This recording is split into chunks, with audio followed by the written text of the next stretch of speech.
Bonjour chers abonnés, bienvenue sur notre chaîne YouTube Le Royaume de Dieu TV. Dans cette nouvelle vidéo, l'homme de Dieu, le prophète Romain Défaut, nous invite à nous détacher de toute forme de nonchalance, à mettre de côté toute forme de nonchalance lorsque nous nous retrouvons devant la porte de notre destinée. Bon visionnage.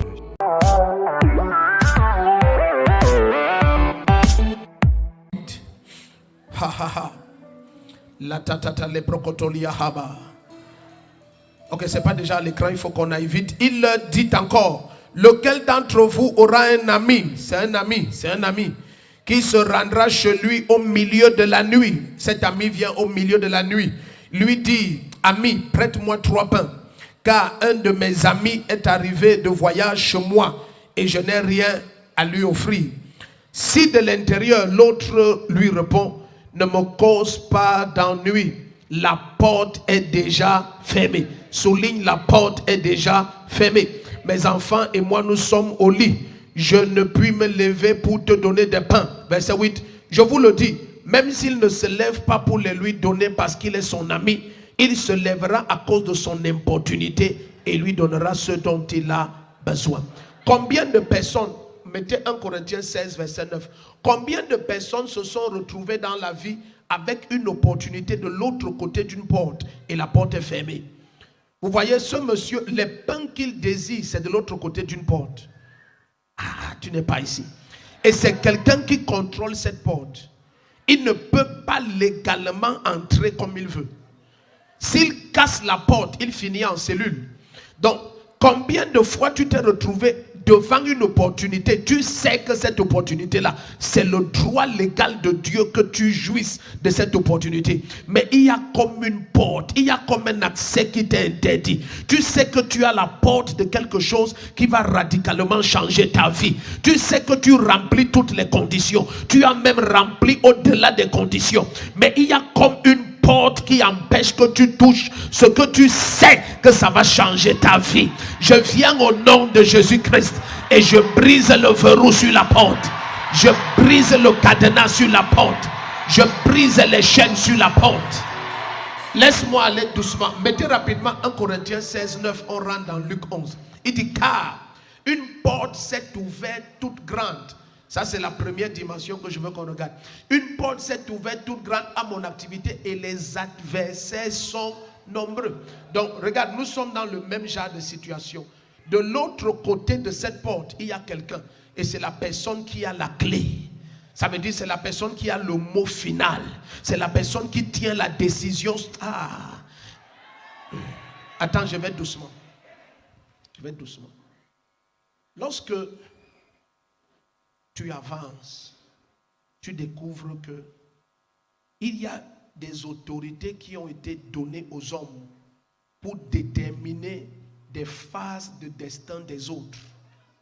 Suivez ce que je suis en train de vous dire. C'est possible que par une seule erreur ou une seule attitude d'un homme, une porte soit fermée devant toi. Je vais prendre un exemple banal, tu vas comprendre. Imagine un seul instant, tu es en train de faire un concours et quelqu'un fait une erreur sur ton nom. Tu as réussi le concours, peut-être tu t'appelles Adjata Deto et la personne écrit Adjata Toda. Ce n'est plus toi. C'est une erreur par quelqu'un qui a pouvoir de décision et il vient de donner. Est-ce que vous savez qu'il y a eu un concours, je tais le nom du concours, où on a affiché le nom de quelqu'un dans un ordre discontinu. Et c'est un concours très important, dans un ordre discontinu. C'est quelqu'un d'autre qui est allé parce que la personne a son nom et la personne n'avait pas fait le concours. Non, il n'avait pas fait le concours. Je vous raconte une histoire vraie dans ce Cameroun. La personne n'avait pas fait. C'était tellement sérieux que c'est une autorité de ce pays qui est toujours en place, qui a dû intervenir. Et il a dit, bon, on ne peut plus rien faire. L'école a avancé. Qu'on ajoute celui-ci. Donc c'est quelqu'un qui a vu l'erreur et est allé intervenir auprès du ministre. Et il dit, c'est grave, on a fait une erreur. La manière qu'on a aligné, le gars, si c'était lui notre major. Mais on a fait une erreur. Tel qu'on a fait sortir les noms, il y a quelqu'un qui fréquente là depuis. Ce n'est pas la bonne personne. Donc on dit peut-être Janta Detu Tutu. Et on met Janta Tutu Njetu. Et quelqu'un qui s'appelle comme ça, il est venu. Et il dit, c'est moi. Donc la porte du destin de l'autre, ça a été ouvert devant quelqu'un. Le problème, c'est que pourquoi les erreurs comme ça, c'est toujours contre toi? Est-ce qu'il ne peut pas avoir les erreurs comme ça en ta faveur? Je viens provoquer des erreurs en ta faveur. Le premier qui dit amen, je provoque des erreurs en ta faveur. Maintenant, suis-moi. Suis-moi, je te montre là où je pars. Alors l'apôtre Paul dit que une porte grande et efficace, effective, a été ouverte. Ça veut dire, cette porte-là va changer l'ampleur de son ministère. C'est comme si, par exemple, un chef d'État t'invite et il te dit, viens faire une croisade dans mon pays. Ça, c'est une porte. Mais tout d'un coup, pendant qu'il dit ça, tu découvres que les membres du gouvernement, les autorités, celui qui est le directeur du stade, et tout le monde te crée les problèmes dans tous les sens.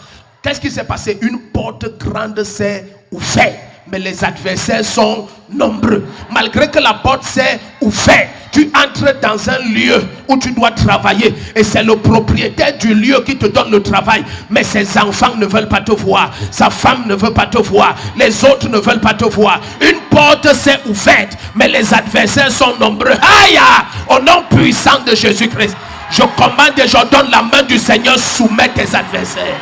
Soumets tes adversaires. Assieds-toi, laisse-moi continuer. Donc, ici il y a une porte. Et comme il est l'ami de l'autre, il a l'information que ce que je désire, tu as ça.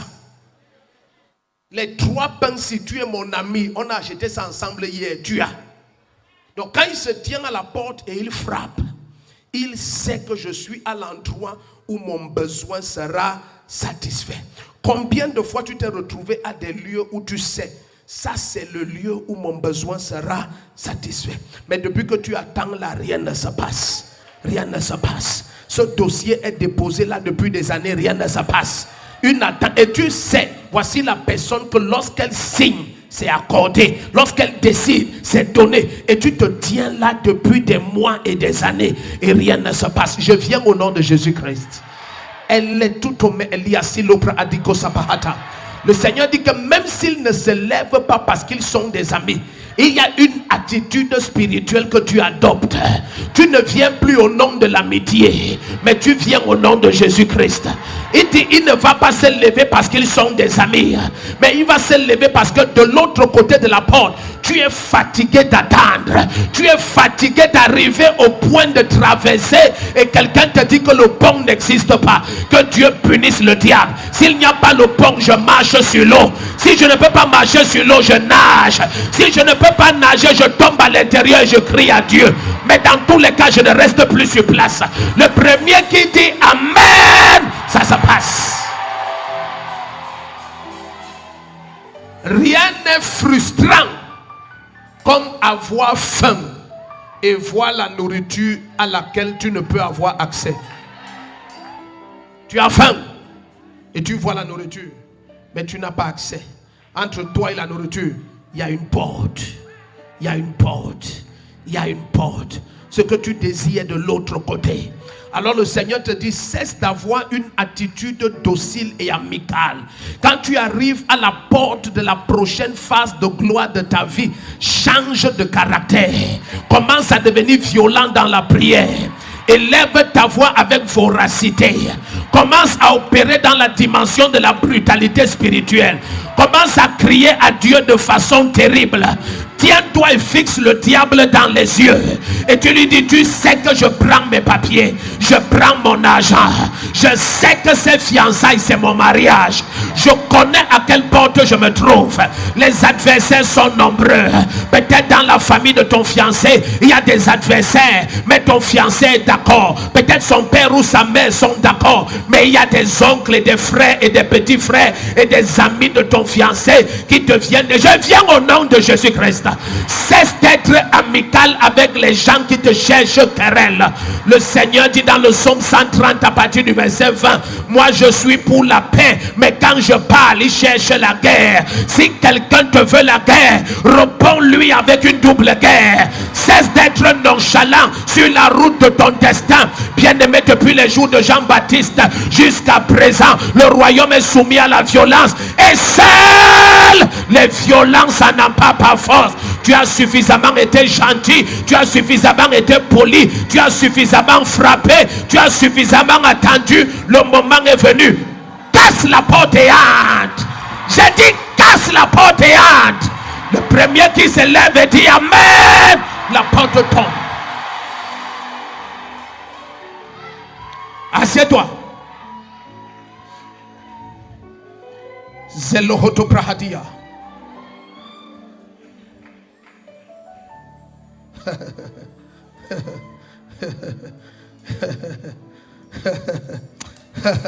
Ce monde est méchant. Ce monde est méchant. Il y a des gens qui voient un papier et il dit je signe ça et on lui donne 800 millions. Je ne signe pas. Lui c'est qui? Tu te souviens un jeune homme venant, je ne sais pas moi, de mon atelier ou de quoi. Sa famille a témoigné, c'est en privé. Si cette vidéo vous a plu, abonnez-vous, likez, commentez, partagez, activez la cloche de notification pour ne rater aucune nouvelle vidéo. Ciao, que Dieu vous bénisse.